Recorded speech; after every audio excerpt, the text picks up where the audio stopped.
Welcome everyone. This is Khadija Ramlawi, the co-founder of Wasla Connect, and it's my pleasure having you all today within this exciting and interesting session. We want to welcome Faris and Salman, who are great mentors who have been with us like for around three cohorts, and I hope it's still counting up also. Today's session is about forget coding, start solving the vibe coding revolution. We're gonna talk. It's gonna be a practical session. We're gonna talk about vibe coding.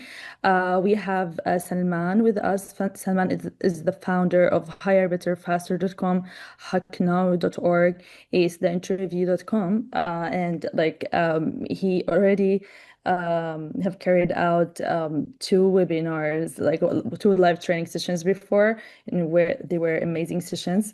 And he does a lot of things. I'll leave the space for him to introduce for himself. And we also have with us Faris. Faris is senior backend software engineer at AXA Go, who's based in France right now. And he's been a great mentor, mentoring a lot of our mentees, and generous with his feedback and all the recommendations he gives. So I will just leave the floor for you both to introduce yourself and kick off the session. And again, thank you so much for giving us your time and efforts for giving this session, and I hope everyone will enjoy it. Thank you. All right. So you can introduce yourself. I'm just going to share my screen with the slides very quickly. Sure. Thank you. No, so Khadija already did the introduction. I don't want to add too much more and kind of get to the meat of the presentation. In addition to the things Khadija mentioned, I also run the Freedom Advocacy Network bi-weekly meetings where we feature amazing organizers doing work for the Palestinian movement and the broader community beyond that as well, racial justice, women's rights, and other issues. So definitely check that out. I put a link to that in the chat. And I'll just put additional links with some of the other projects that I'm doing, and over to you, Faris. Awesome, yeah. So yeah, Khalil also presented me very quickly. I'm Faris. I'm based in France. This is my third cohort with Wasla Connect. It's been an amazing experience so far. Fun facts about me. I usually like to say when I try to meet people that I participated in this program a few years ago with NASA. The American Space Agency. To put my names on Mars rovers. So the idea is that you provide your full name plus I think your zip code, or at least the city you're in, and they engrave it on microchips on rovers. So I like to say that my name's on Mars, on the rover on Mars, and besides that, I'm very happy to be here. I'm hoping for this to be an amazing experience for all of us, and I hope this can be like an excellent learning experience for both sides.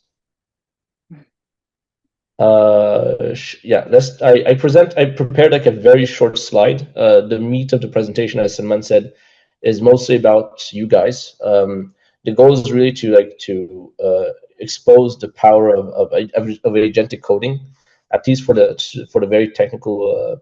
I suppose you're all coders, but for the software developers that you are, how important it is to embrace this technology, and instead of resisting it out of fear or out of the preconceived idea that you'll be replaced by it, I think it's important to see it as really like a super powerful tool and how you can use it in your own day-to-day operations.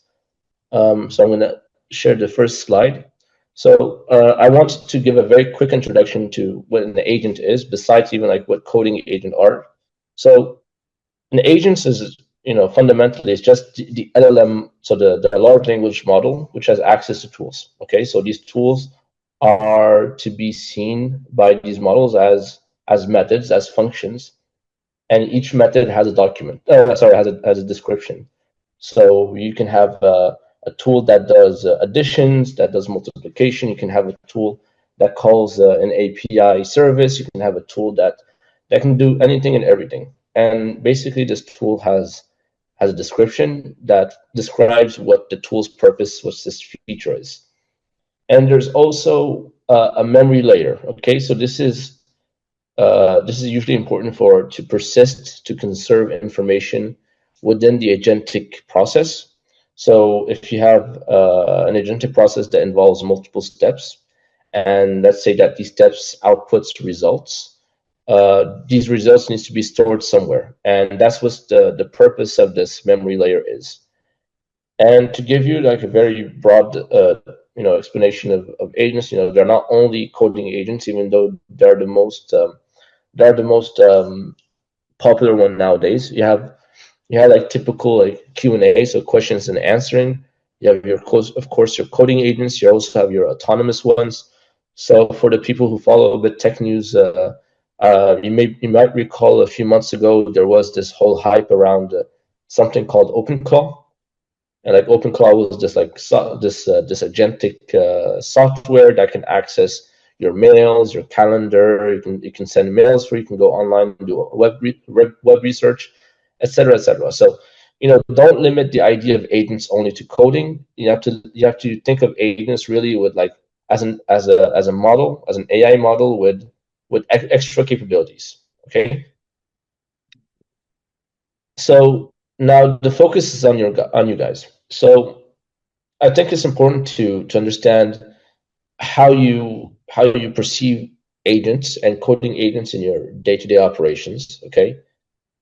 I think it's important to understand that code has always been about abstraction since the time that coding has began. You started with like binary information. You moved into assembly. From assembly, you moved into low-level languages like C++. And then the higher you go in the language stack world, the less exposed you are to the main components. Okay, you've had Python, you have TypeScript, you have Java, etc., etc. Okay, so your AI is only the next step in this evolution. So instead of having to write the code yourself, you have to imagine how the system you're designing looks like, and it's your job to translate into natural language, so into like day-to-day working. What you need to also remember is that your value remains and your knowledge remains in core engineering. Okay, so these are like basic important principles that you need to keep regardless of how you code. Whether you're coding in language A or language B, you still have these concepts. So you have your design patterns, okay, you have your system architecture, and lots of best practices when it comes to coding, regardless of the language and regardless of the way you code. Either you do it fully through agents, or only or even partially with some manual typing. Agentic coding is also very helpful for people who want to build in multiple areas, in multiple scopes, but they lack the skills.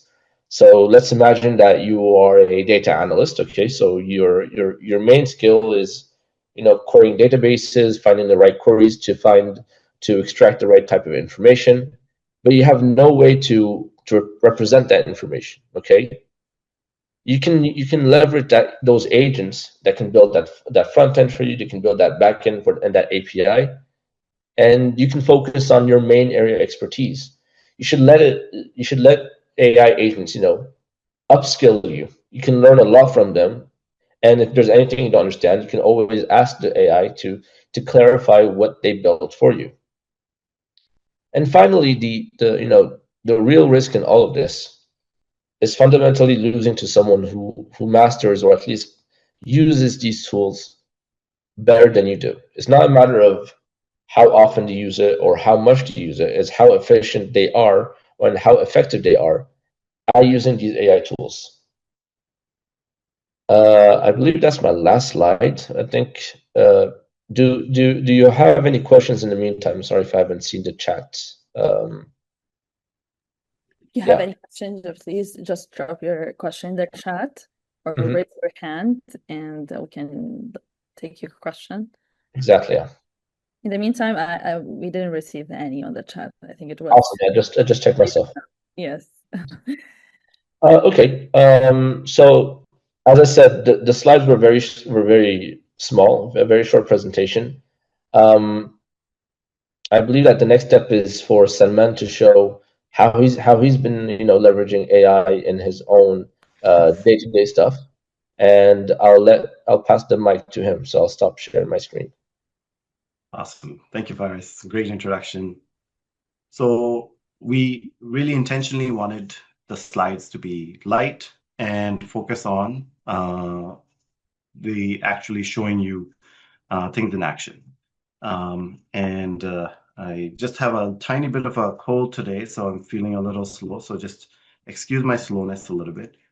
What we're gonna do is ahead of time, in the email that was sent out, we requested that you already have anti-gravity installed, and we're gonna show anti-gravity, but you can do the exact same thing in Cursor, in Kiro, in GitHub Copilot, in Windsurf, and then there's like few other options as well, and some web-based options as well, Riff, Replit, Lovable, and several others. And you can repeat that same process in all of these different tools, the web-based ones and the IDE-based ones. And since after the announcement went out, what Google has done is split anti-gravity IDE into two different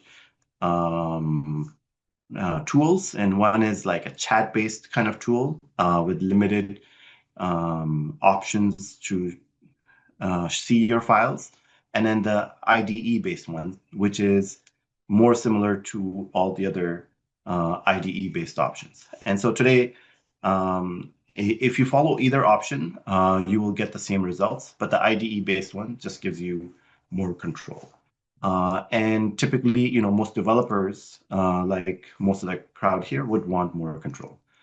And so what we're going to do today is build an app live right now, which shows in which you can coordinate meetings across multiple time zones. So you have a relative in Gaza, you have a relative in London, you have a relative in Malaysia. How do you find the best time to talk, right? And so what we're going to do is build an app to do that. So I'm going to start from scratch. So when you open Anti-Gravity IDE, if you want to follow along, download the IDE version, or you can always watch the recording later. The Wasla team always makes it available 5 to 10 days after the meeting. I'm going to open a brand new repo. So I haven't pre-done anything, so very intentionally. And I'm just going to call this one test 4 and open a new folder, right? New repo, create a file, prompt.txt, and I'm going to paste in a prompt which describes an app that lets users choose a time that is convenient for multiple people across multiple time zones. And so I'm not going to give this prompt to anti-gravity. So one general good practice when creating apps, building features, updating apps, fixing bugs, is to have multiple LLMs kind of run the same thing, run the same thing by them, and then help elaborate and make plans. So one thing I like to do is use our ethical AI option, Thora, to create a prompt. And so this is a different AI that's creating. So all I have done is create a prompt to build this app, right? And then I've described what the app should look like.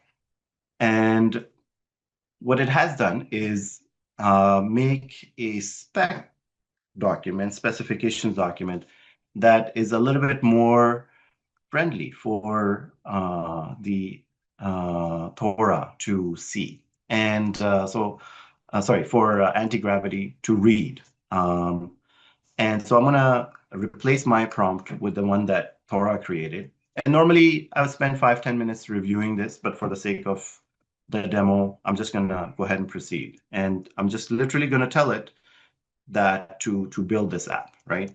And then I'm just literally going to drop in that file there. And then I could have also dropped in the file using at sign as well. But you can always drag and drop as well. And this is now literally just right in front of us going to start building the app. And this will take a good few minutes to do. And so we're not going to wait around. We're going to get to the next thing. So we're going to talk about a few best practices. And so one general best practice that you want to follow, I'm going to copy and paste a number of links in the chat. And I highly recommend that you bookmark all of these links. So I'm just going to do that in the chat now. If there's a way to pin the chat, pin the message, I'm not sure if that's an option in Zoom. Please do so. Khadija, Noor, thank you. We're gonna go anywhere. If you sorry for cutting you, Salman. If you don't mind, we can also paste this in the video description over YouTube. Is that okay with you? Absolutely. Yes, please. Thank you. And so the next thing that we're going to do while this AI takes several minutes to build this app using all these specifications is start implementing some best practices, okay? And one general best practice that all of us should follow is spec-driven development. This is an excellent course. It's the first link, and I'm probably gonna go through the links in order, I think. And this gives you, it's an hour-and-a-half course. I highly recommend everyone go through this. This tells you how spec-driven development works with agentic coding, which we are doing today. And then what we're also going to do is I'm literally just going to Google spec-driven development and go to the first result and go to the spec kit on GitHub. And literally, so we have that app being built. We can see it's spinning here, right? While it's doing that, we don't have to wait. We can tell it to follow spec-driven development. Spec-driven development. And you can give it links, files, documents, any other context you want, snippets of code, images, and it will read those images and do what you're telling it to do. Okay, so now it's gonna do this, okay? This will take a few minutes as well to happen. And then we also want to follow test-driven development. So that's something that the developers, you're already used to doing, right? And there's many skills available, like thousands of them available on the internet, right? And this is I just picked one of them that I like to use personally. And this one, skills are, at the end of the day, very simple, just text files that have instructions for LLMs to use. That's all skills are. So I'm literally just going to say, use this skill and implement test-driven development best practices, okay? And it's going to read this file and then implement that, right? So now we have like 3 things going, and I'm gonna do one more thing, and then we're gonna come back to the anti-gravity. And again, what I'm doing in anti-gravity, you can do the same thing in Cursor, GitHub Copilot, Kiro, Windsurf. and the experience is virtually the same. And so Cursor is basically the king in this space. And what all the other companies have done is copy Cursor features, kind of regurgitate them as their versions of Cursor. And so Cursor is definitely one of the ones I would highly recommend the most. And I'm just using anti-gravity intentionally because that one comes with the most generous amount of tokens for free tier. So the other ones, you run out of tokens in the free tier pretty quickly, and then you're stuck having to pay for it. So the next thing I'm going to do is add the documentation skill. So follow documentation, best practices using this skill. Okay. And so we're just kind of literally just giving your app like a brain. Here are the specs, best practices to follow, test-driven best practices to follow, documentation best practices to follow. And all of those things, they're spinning and doing their work, right? And it looks like the time zone app, it's still going. Okay. So while we're waiting for this to happen, and this should be ready, I've practiced this for the demo a few times. This should be ready in another minute or two. Oh, it's ready now. Okay, good. So just, literally within a few minutes, you saw me doing it. It has created this beautiful app, which lets us select time zones across different cities. And then you can add any city in here. And then whatever problems you run into, you can tell it to fix it, right? And see the different time zones across those cities. And so let's just say we would just want to know what the best time between Dubai and New York would be to talk. We can see, okay, 12 p.m. In New York is 8 p.m. in Dubai, and maybe that's not a bad time to talk while both people are awake, for example, right? I got a question, if you don't mind me asking. Absolutely. Yes, please. Would you consider yourself like a front-end developer or not? Do I consider myself a front-end developer? Yeah. So with agentic coding, you're a full stack developer, front end, back end, everything. You do everything. How much time do you think this would have saved you had you not have the tool? Yeah, like if I didn't have this tool, I would still just barely be planning and figuring out like what the back end should look like, what the front end should look like. I would just barely be starting planning. Forget about like having an app that's ready. I think there's something very interesting about this type of tool is for the people that want to build things and they want to experiment on ideas that they might have. The cost of experimenting really drops. So like if you are someone in Wasla and you want to say, I want to experiment tackling this problem or that problem, and you have like a very specific thing in mind, even after going through the LLMs, as you mentioned earlier, trying to refine that prompt, the cost of building this like very small POC or at least a very specific MVP basically drops to zero, and you're able to have something that you can showcase super quickly. And in case you want to discard it, you can discard it. In case you want to improve it, you can improve it. But the cost of experiment really, really drops. And yeah, absolutely. Yeah. So the next thing I'm going to show you is this is a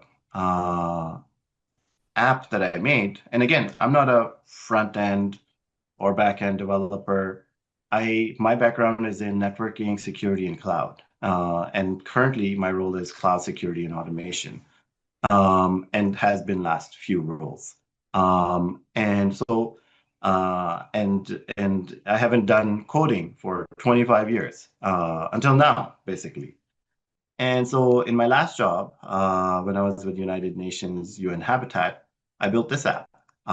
It downloads green space data from an open source database that has green space information, and it tells you the difference between the green space coverage in between 2 years, whatever 2 years you choose. And so it downloads that data, compares it. And so what you saw me do here is build this app, which is following documentation best practices, best practices, test-driven best practices, and I built it in just a few prompts. So then this app, which was a little bit more complicated, it took a good 200 to 300 prompts, similar to what you just saw me do, to get this working properly. So this is one of the links that I have already shared. Oh, one nice thing about anti-gravity, which you just saw it do, is it can even visually test the app for you. So right now, anti-gravity is on its own scrolling through this app to test the app. And I think it's done. And it has tested the app and it says, hey, the app is looking great and it's working. So that's a bonus kind of feature in anti-gravity. It's kind of coming in the other platforms too, but it's a little bit more integrated and well done in anti-gravity specifically. Although my preferred tool is still, the top tool is Cursor, but different people have different preferences. A lot of developers most prefer Claude Code. So that's something to look into as well. I'm going to just go ahead and stop this so that it doesn't use too many tokens. And I will move on to the next section. So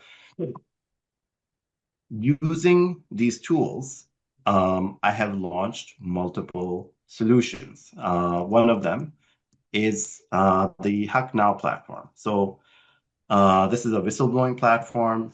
If you have information to share and you don't want to share it with your name attached to it, you can share it anonymously on Huck Now.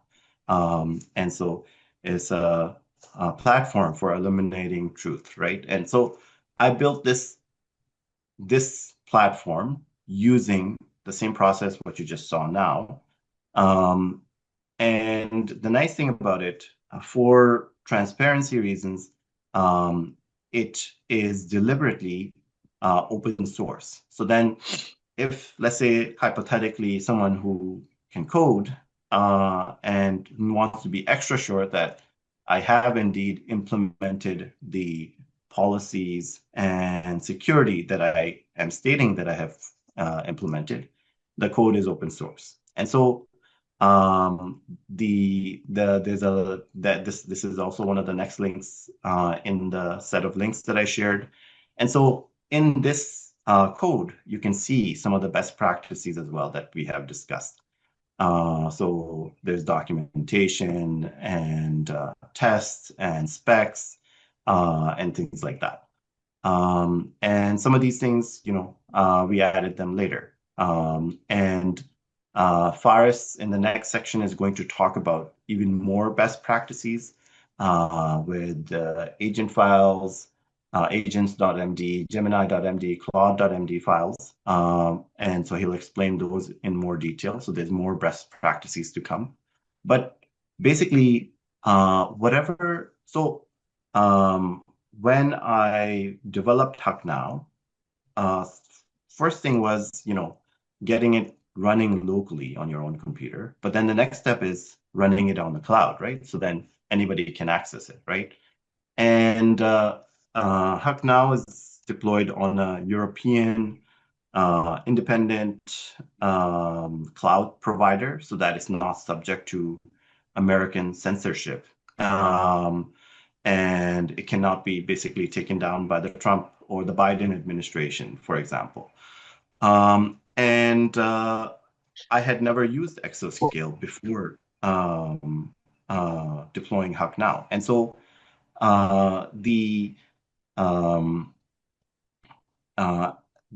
agent itself, it can walk you through all the things you need to do to deploy and do it securely and do it with best practices in mind. So it walked me through making sure that I have MFA enabled, and I implement everything securely, and the links don't trace back to the exact bucket that the files are stored in, and a whole bunch of other security measures. And so that's knowledge that I didn't have, and I still don't have in great depth, but it has been done properly.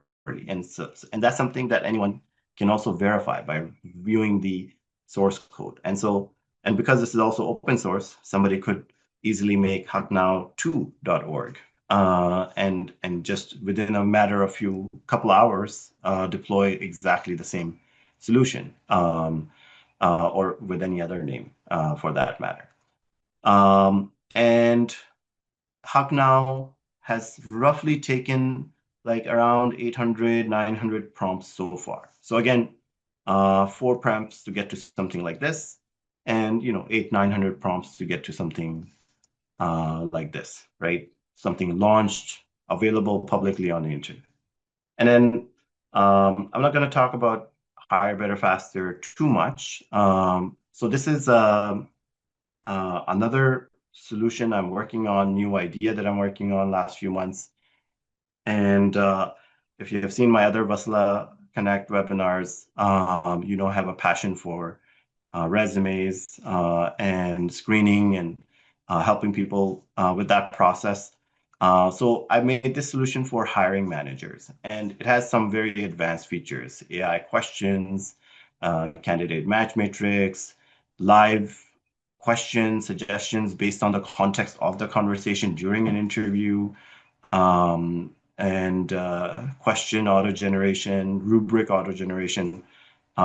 And so this is also, again, same as Hacknow, built using the same principles, and just like one step at a time, one bite at a time, getting to a particular finished product. And then obviously, like any other software solution, slowly updating it over time as well. And this is when you log in, this is what it looks like, and you can anybody's welcome to create a free account and test out the features as well. And it has some really nice advanced features, something that I couldn't even think of making like 3 years ago. But now with agentic coding, this is all possible, right? So that's that. And last fun thing. So this was some people noticed that I put up in my LinkedIn that there's going to be a surprise. So this is a project I have not shared publicly yet. And even Faris doesn't know about this, or well, he heard about it a little bit, but nobody really knows about it. Okay, so using the same process, asking AI lots of questions, slowly getting answers, and kind of like I have been building a robot to let me just show you. Just one second.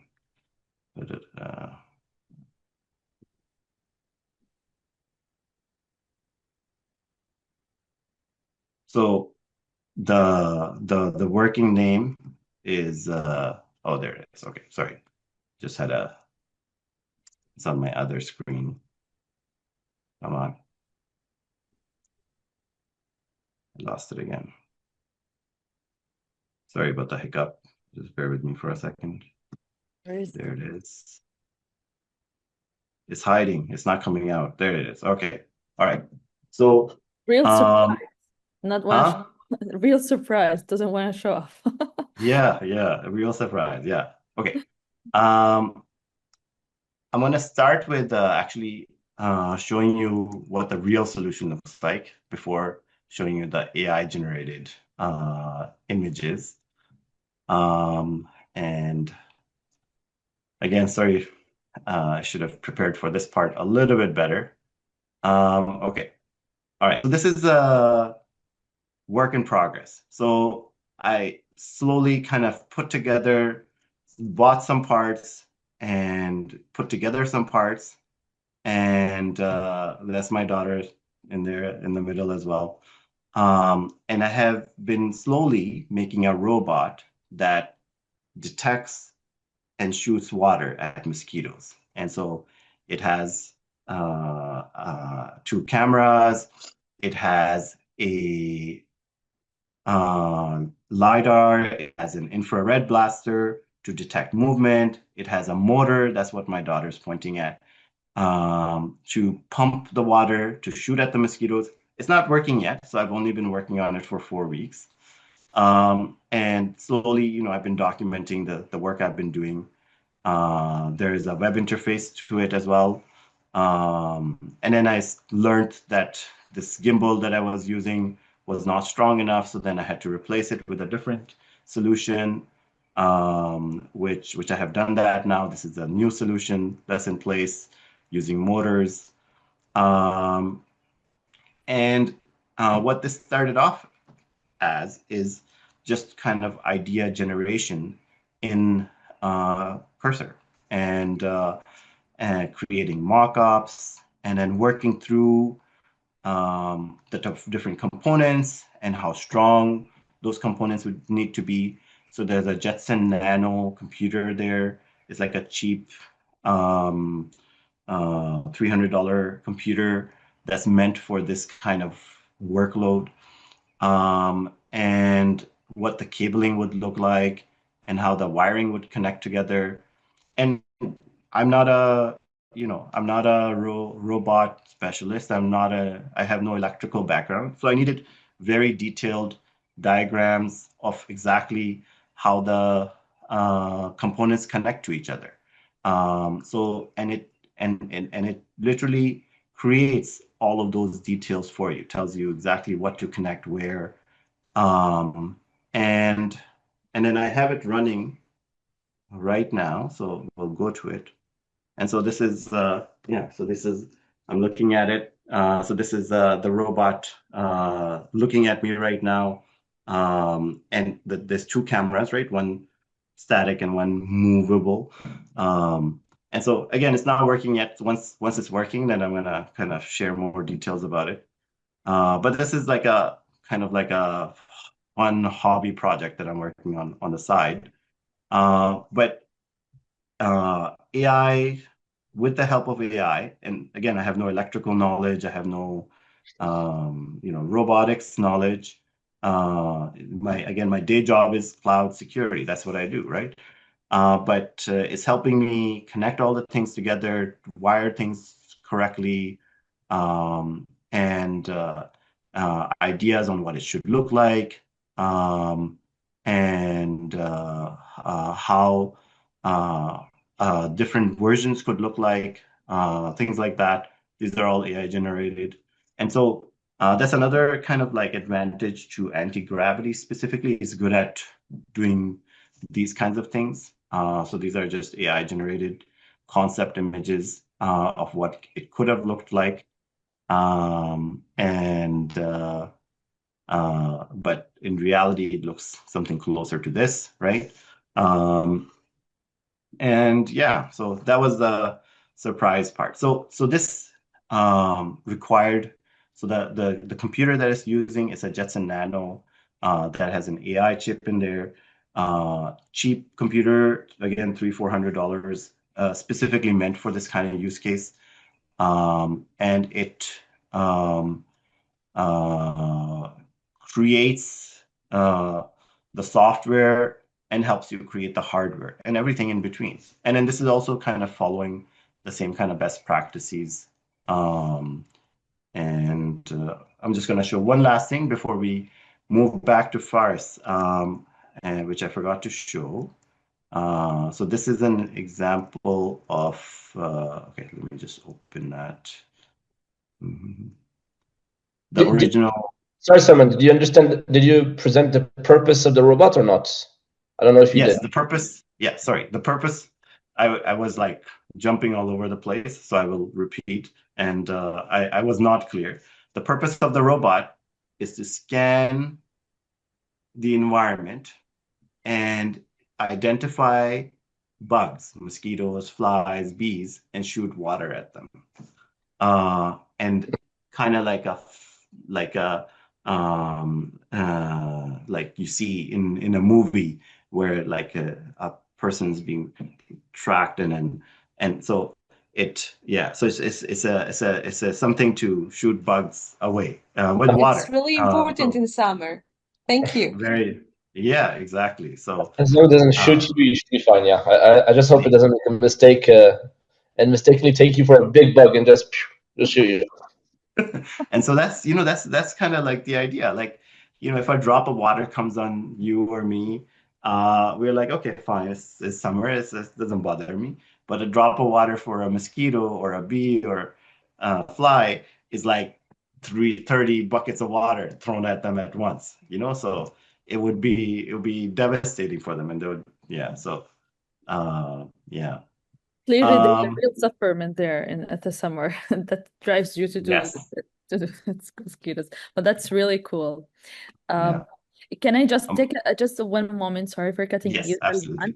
We'll be dropping the feedback survey here since we're like almost like in the middle of half the time has already passed for this session. We'll be dropping the feedback survey. We would love to hear from you all. What do you think about this session? What you liked about it? And what are other topics that we'd love for us to present and to provide you with.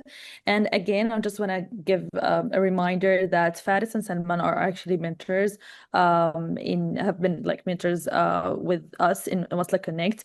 For people here who are not from our mentees, if you would love to be matched with amazing mentor like Salman and Faris, you can sign up for next cohort. We will match you with one of our mentors for whole 4 months, where you can set your goals and work through the whole mentorship period towards achieving your goals and learn and get the guidance that you need from your mentor. So again, we'll be dropping the form if you would love to sign up with us. Also, please follow us on social media. And again, would love to hear what you think about this session through the feedback session. So thank you all for participating, and so sorry for cutting you. Salma, please go ahead. Yeah, no problem. No need to apologize, Khadija. Just one last thing, and then over to Faris. So, I just wanted to show you an example of how the test-driven development works. And if you are a developer, I'm not even a developer, right? By trade, right? Cloud security automation, that's my role. But if you're a developer, you would do this 100 times better than me. But some simple thing for the Higher, Better, Faster project, the original working name was ResumeGen, is that every time I add a new feature, there's a test created for it. And every time I run into a bug, there's a test created for it. And so now there's 45 tests, and it's always growing. And so every time it deploys, it does runs every single test to make sure that a bug has not resurfaced, and new features always get tested. And with that, an actual developer, our friend Faris, will show us some best practices now. Thank you. Thank you. Let me quickly share my screen. Honestly, Salman has done a great job presenting, his best practices and stuff like that. So because of time, I'll try to be concise and leave some time for questions at the end, especially if there are any. Before I start, I've seen some questions about the technicalities, like which coding agent should I choose? How should I approach it? And I think that there are a few things to clarify. Okay, I don't want you guys to focus too much on the tool, simply because tools are meant to be changed. Okay, you could be using today anti-gravity because it's free and because it has like generous quotas and limits for free usage. But that shouldn't be the reason. You shouldn't be like married to it. This isn't a marriage that you aren't like linked to this tool for life. Sorry for cutting, Faris. Salman, you are sharing the Zoom screen. Oh, it's me. Sorry, I think It's you? Yeah. Okay. I thought you shared something because of this. No worries. Thanks for the warning. Yeah, so don't focus too much on the tool. If you want to use anti-gravity, use anti-gravity. If you want to use cursor, use cursor. There are naturally differences between them, and the difference is usually linked to what we call the agentic harness. Okay, so the agentic harness is a very fancy word to say the software that handles agents, okay, and how the agents communicate between each other. The other question is like, how do I handle bugs? How do I handle prompting? And I want to say that these models are not stupid. Okay, they're not babies. You can give them questions. And the interesting thing is that multiple agentic tools now have the capability to ask you questions to clarify if you need to clarify. So as Salman did in the beginning, when you have an idea and you want to refine that idea and transform that idea into a prompt, you can also like ask it like natural questions directly and try to have that brainstorming session together to lead you towards that prompt and those specs. For the sake of the exercise, I tried to build like something a very basic project in Python this time. I never built CLI tools, so command line interface tools, and I thought it could be a good idea to try what a tool looks like. So the first thing was I asked Anthropic like design me a prompt for a spec based prompt for this thing, and what's interesting is that it provided already what type of goals I would like to have, what's the best relevant tech stack, what the project could look like, what where the data can live, etc., which is pretty nice. I used Cursor to implement this, so I said build the app described in the spec, and I asked it to make sure to include this new skill, which is it's called the Andrej Karpati skill. So Andrej, Faris, did you mean to share your screen? oh yeah, did you not see my screen? Oh, apologies. No, we see your beautiful face, but not your screen. Amazing. Okay, apologies for that. Apologies. Do you see my screen now? We see your Zoom. Zoom window. Shoot. My bad. Okay, I'm gonna stop the share. I'm gonna reshare the whole screen. I'm very sorry, guys. Okay. Strange. But okay. Oh, okay. I couldn't share on the other desktop. Okay. Do you see my screen this time? Yes. Excellent. Yeah. So I like this. There's this guy called Karpati, who is very known in the AI world. Actually, he's the one who coined the term vibe coding. Okay, so when you hear vibe coding, he's the one who's basically invented this expression. And basically, he set up a bunch of principles for coding that I agree with, which is like 3 or 4 things. So think before coding, simplicity first, surgical changes, and goal-driven execution. So these are like principles I strongly resonate with, and this is why when I try to set up a project, I always try to use these because they make the coding experience better. And if you're not too familiar with skills and with the skills.md or the agents.md, that's perfectly fine. It's all right to start with. It's important to not spend too much time configuring this environment from the start, especially if you're new in this new world. If you're new in this world, play with the tool, try to understand how it works, how you can optimize it to the best of your extent. And then if you want to upgrade it and push it to do more and perform better, then there's a great website called agents.md that has a lot of popular like prompts. And again, I strongly recommend to do it. So I asked it to do like a very, very basic thing, which is like a budget. Okay, so it's like, budget add. So I'm like, yeah, so today I had I did groceries. Okay, so this one's going to be expense. Okay, expense. Amount I spend $30 on something is groceries, and spent money on groceries. Yes, and it created for me this like very basic CSV file, And then I said, like, I'm not a big fan of this type of. I actually said I'm not a big fan of this type of experience. I want something better. So I was like, okay, no problem. So let's clear the terminal. Let's do budget.tui. Okay. So now actually provided for me a whole application inside my terminal.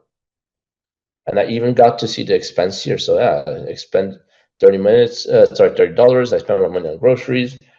Today I have income. I got paid $100 income, and I love my company. Okay, so and what's cool is that I actually designed the code for me. So okay, I got some. The code is well structured. I got my models. I got my storage objects. I even got some tests. Okay, so every time my test, my code is built, my code is redesigned and stuff like that. My code is actually tested to ensure that everything works correctly.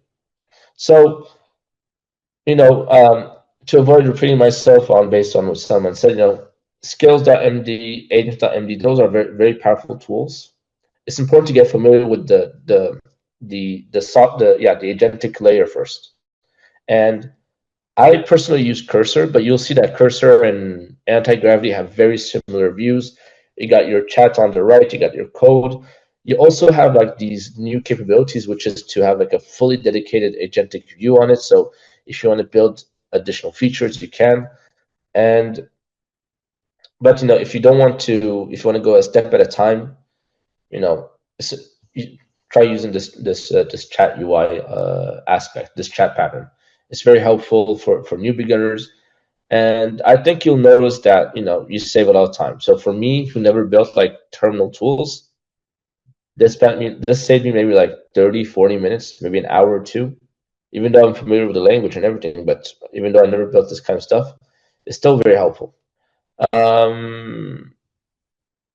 So yeah, sorry if this the example is a bit underwhelming, but I didn't want to focus too much on the example. I wanted to focus on you guys to help you understand that regardless of the IDE they use, whether it's Cursor, whether it's Copilot or whatever, what fundamentally matters is that you shift from being like a purely coding engineer to understanding what you want to build as a product.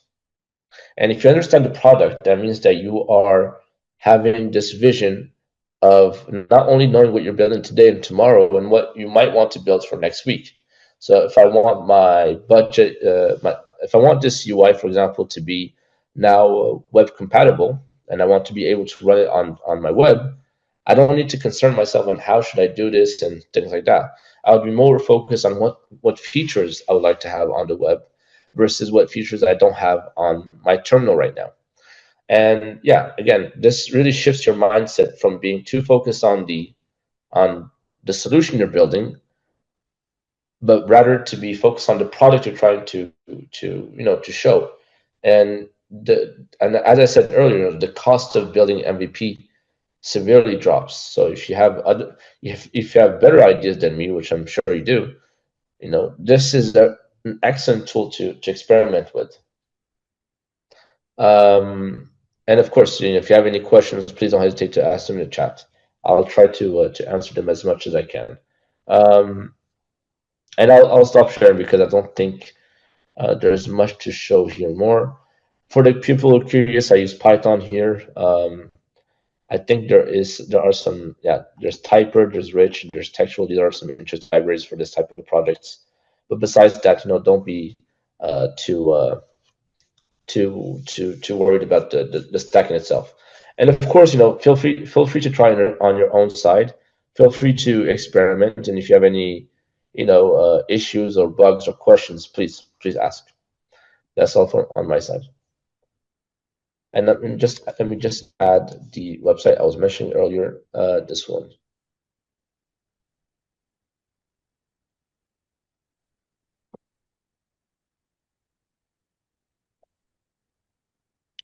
Can you talk about hosting this kind of project, these kind of projects? The hosting itself is not specific to the agentic aspect, but I think the hosting is fairly it's fairly straightforward. Either you have like a server or something like that, and you You can also, like, there are some, like Simon just mentioned, there are some interesting platforms like Replit. You just push the code there and they generate for you like a link and such. Lovable also, very nice. This VS Code for any project was, I think you were quickly submit. I'm not sure I understand your question, Marah. Could you rephrase it a bit? What, are you saying that was a bit too quick? If so, I can try to. I think I think she means so. Okay. But yeah, but I don't know what exactly this.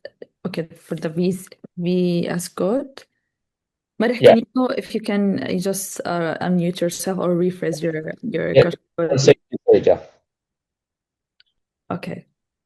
While we're waiting for her to unmute, I just wanted to cover like two more very important items. So I think, this is something that Faris covered in the first 10 minutes as well. One of the most important things we want you to take away from this call, the most important thing, absolutely the most important thing, is you are no longer coders who are building functions that do certain things. Your job is now building solutions. And you being developers and knowing how the code works is your superpower. Somebody like me, I don't know how the code works. I'm building stuff anyways. When you build stuff, you can verify that the code is good. And when you work for a company and you use AI to build the code for you, you can do it faster and you can do it properly. So when you do this spec-driven development, test-driven development, automatic documentation, and other software architecture best practices that you have learned in your studies or from your experience, then you, along with AI, become a super developer. And not only is that like a superpower these days, the organizations that you're going to be working for, they will all expect you to work this way. And all the big companies expect their employees to work this way. And slowly all the smaller ones will also follow. So if you're already working as a developer, then you should move towards this model. And if you're striving to become a developer, striving for a job, you should definitely have these tools on your resume. Cursor, GitHub Copilot, especially GitHub Copilot. A lot of big companies end up using it by default, even though Cursor is better because it's integrated with the whole Microsoft stuff that everybody uses anyways. Claude, a lot of enterprises are using Claude Code.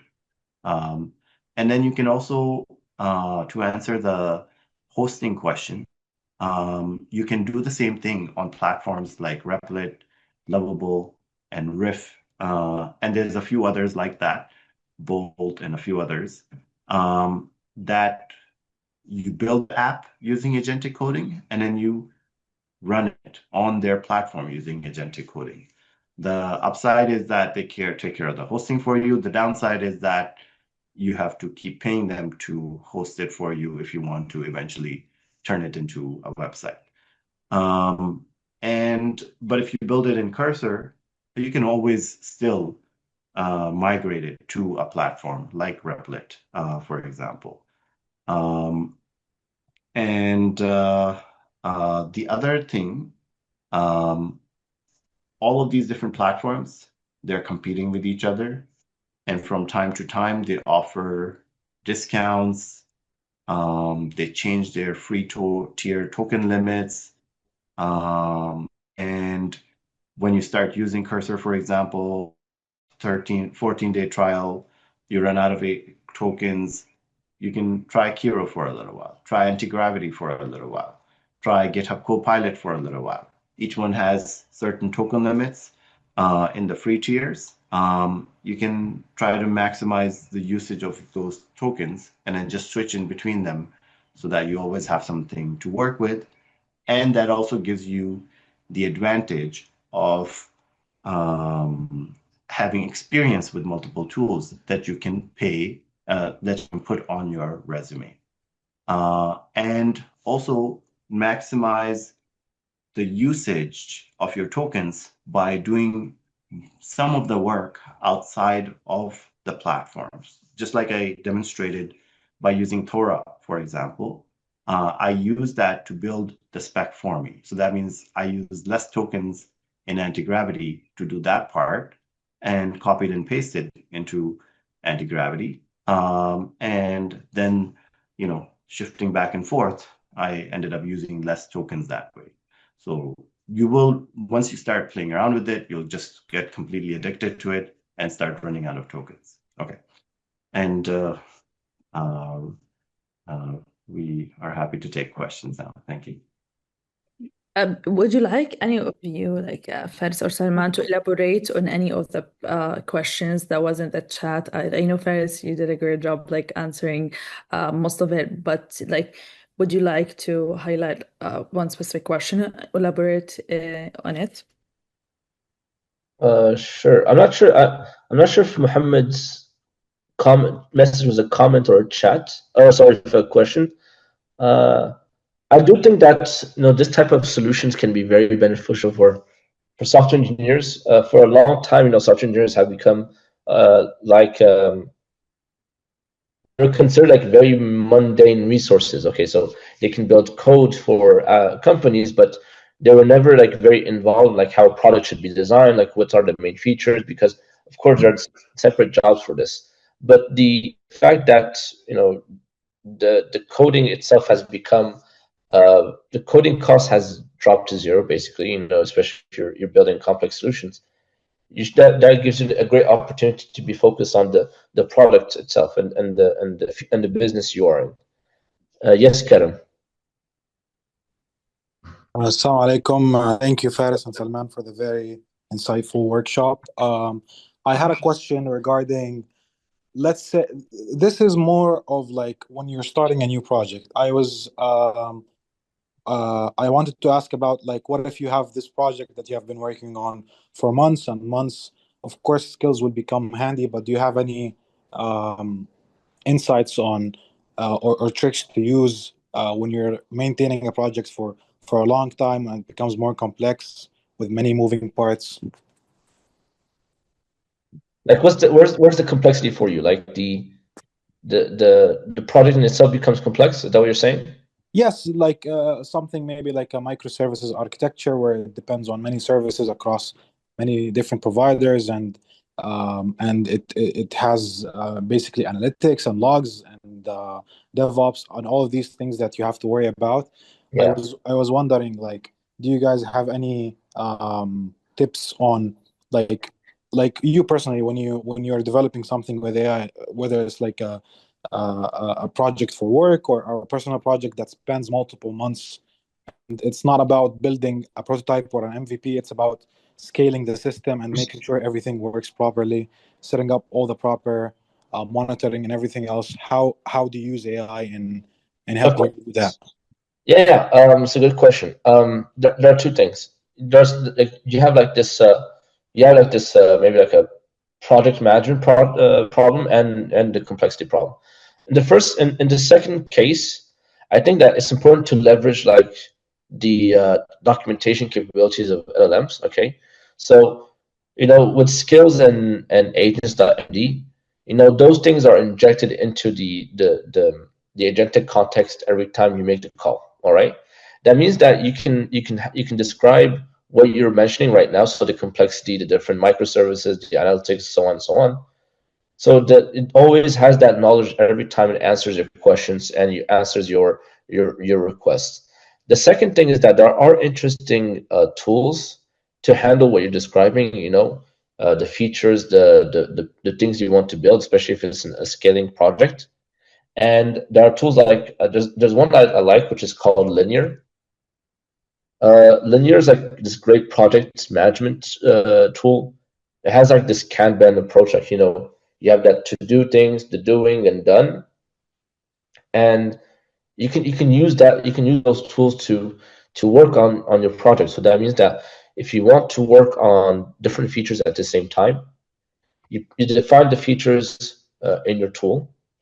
Your LLM, your IDE will connect to Linear using probably an MCP. Will pull all the tasks and do that work all for you and manage like the status and so on. So it will be able to handle that complexity for you. There is, some setting up to do, of course, but if you spend some time on the documentation, make sure documentation correct, the return on investment can be very interesting for you.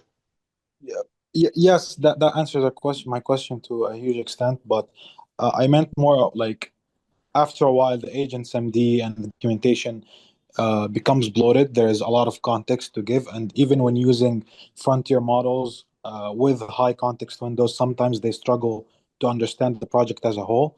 And I sometimes struggle with breaking down maybe a feature or something that has to connect to many other parts to the AI in a proper way.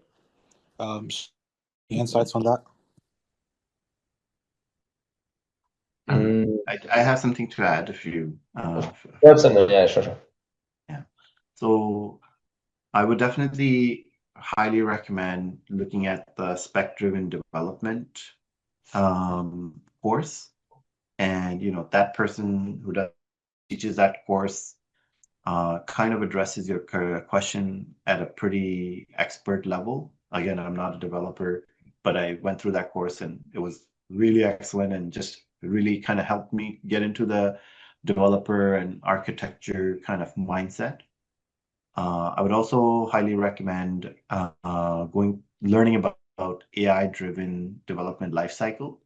And if you watch the video, it's also particularly excellent, and it does a good job of addressing some of the questions that you're asking in a good amount of detail, and it also shows some live examples at the end, and addresses some of the brownfield concerns that you're mentioning as well. I won't pretend to know the answers to those questions in a lot of detail, but that's something that I'm personally also working on experimenting with in my current role. And so I'm also learning about it. But I would highly recommend looking at these 3 links. Thank you very much.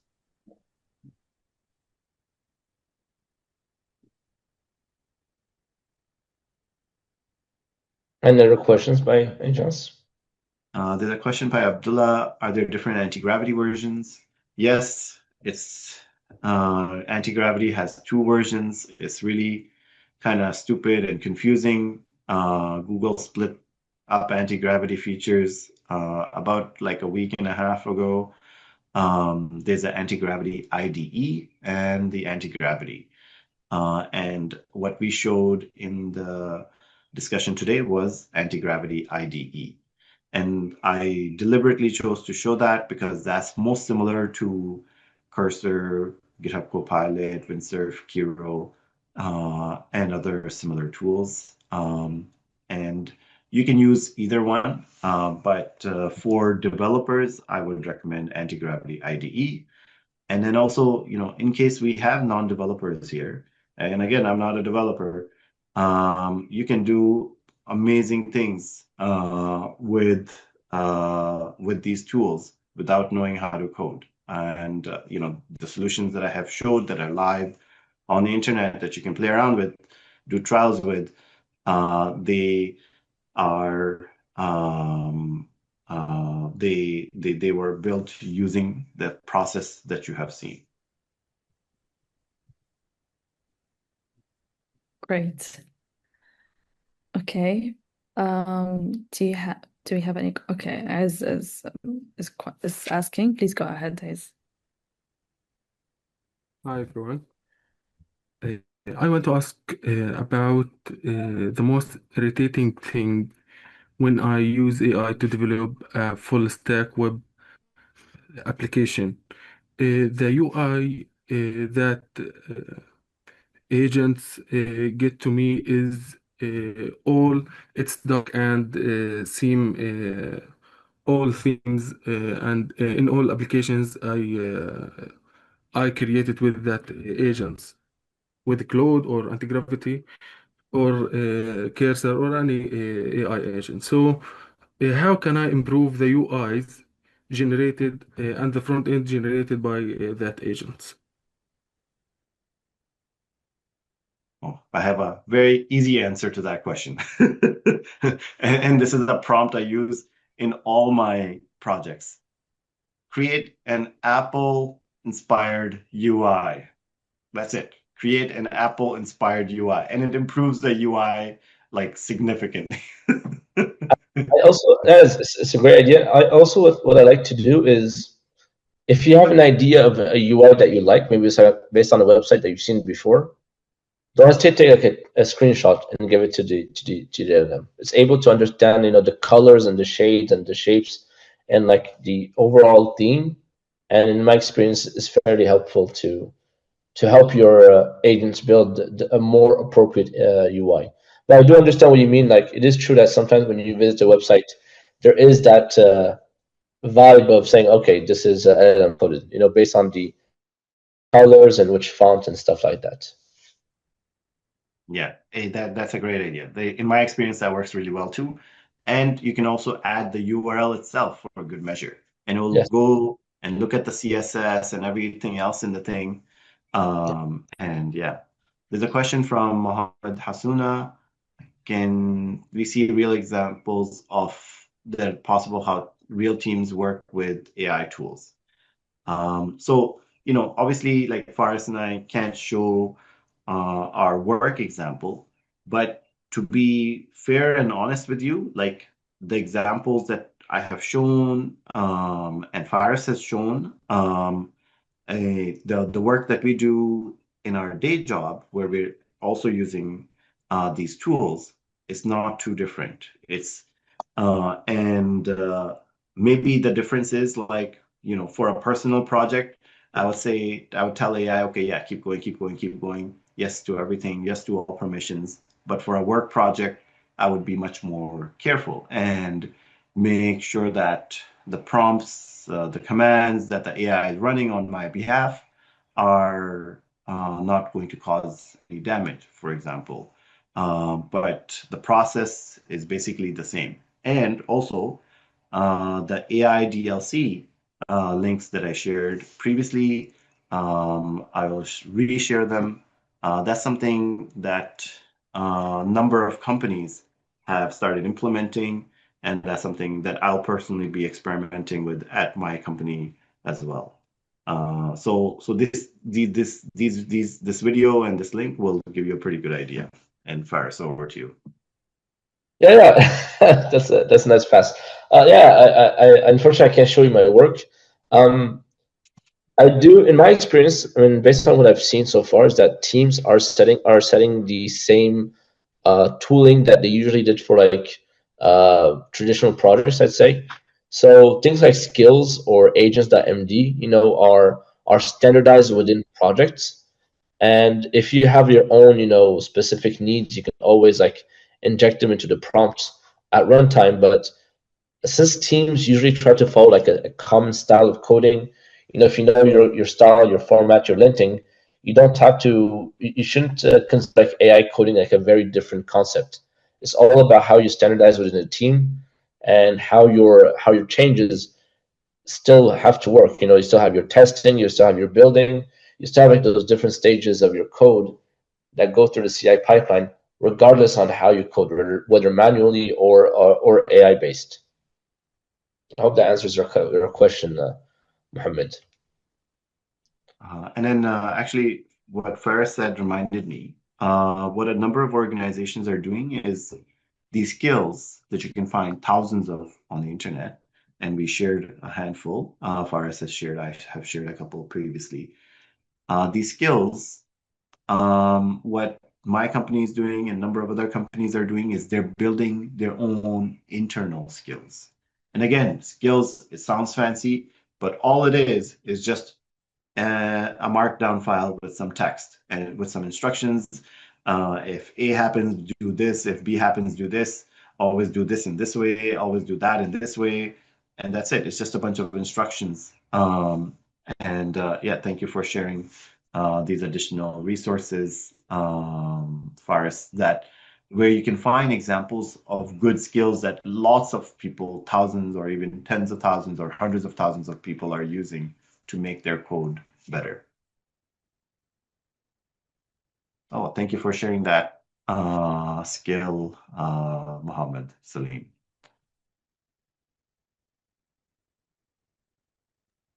Unfortunately, I have to leave very soon. Is there one last question I can try to answer before I leave, so I don't leave all the questions to Salman?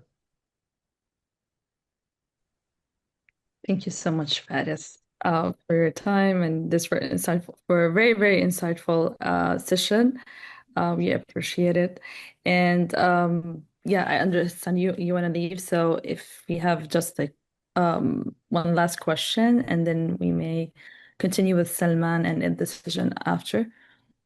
If not, we can stop here and thank everyone for joining. Again, thank you so much, Faris and Salman, for this very insightful session. It was really interesting, and me as I'm not a coder, and I was able to understand what you're saying. So, you explain it very well. So thank you, and I'm sure like a lot of people found it interesting too. We'll be posting this. The recording of this video over our YouTube channel. So for anyone for the reference, if they wanna rewatch the video and rewatch the session and get back to any point that was mentioned here, and also maybe we'll be posting on the community group, if you don't mind, Faris and Salman, your LinkedIn, so they can also connect with you. That's it for now, but thank you all for joining, everyone. Oh, there was one more question I see from Mara. Sorry if I mispronounced your name. Do you wanna quickly take that before we end the call? Sure. What specific skills or technical background does relying primarily on vibe coding require? I'm not sure if there's like any specific skills. I think it's important to understand what you're building, of course. But yeah, as I said, like you have to be open-minded, you have to be curious, and you have to accept that maybe what you vibe code at first doesn't work, and if it doesn't work, give it feedback, tell what to do, and hope for the best. But honestly, yeah, it's a bit important to understand what you're building, but it's okay to not also. You have to find the right balance, if I can say so. By this, If anybody Yeah. wants to see more of anything about Hack Now or Hire Better Faster or the Green Space project, like if anybody has any questions about that, usually when I'm watching these kind of webinars, I always have like 100 questions about those specific projects that have been shown. So in case anybody has any questions about those, I'm happy to answer too. Don't be shy.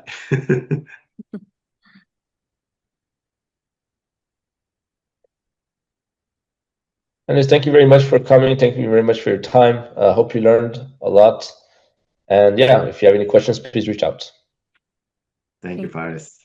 Thank you. Thank you so much, Salman and Faris. It was really amazing session. I'm like Khadija, I'm not very a coding person, but I learn a lot. And I just want to mention like all the links they drop it on the chat. We have it, we save it, all of it. So you will find it on the description of the videos, so you can find it there. And by tomorrow we will upload the recording on the YouTube channel and share the link with you, inshallah. Inshallah. I just want to leave you with one last thought. And Faris, feel free to leave. I don't want to hold you if you need to. Noor and Khadija, they mentioned, you're not coders. And again, I'm not a coder. When you have access to these tools, if you're curious, you can do a lot of things. In the organizations that I was working with, this one and the previous one, the managers, the project managers, the product managers, the architects, they're all building solutions. And we are, the ones who kind of have been doing this for a little while, and have learned the tricks and tips that we have shared. We have been sharing this with the non-technical friends. And very often, they're the ones that are building like the best and the most impressive solutions. They are not like thinking about, oh, what if this API has this limit and that server can't handle this request? No, they're not thinking about those things. They're just saying, hey, I want you to make me a mosquito killing robot, and then it will, and you go from there. You go from the idea and so even the non-technical people, even the less technical people, even if you're like, not a coder, but have database skills, networking skills, project management skills, you can play around with this stuff and do amazing things. And so and you can actually like even launch it. Like if you build something on Replit, you can launch it. It costs a little bit of money to get the domain, but you get the domain, you get the setup, the payment. It's all built into Replit as well. And some of you probably know Replit founders. One of the founders of Replit is Palestinian as well. It's an awesome solution. So play around with the different solutions, not just the ones that we have shown, which were Cursor and anti-gravity.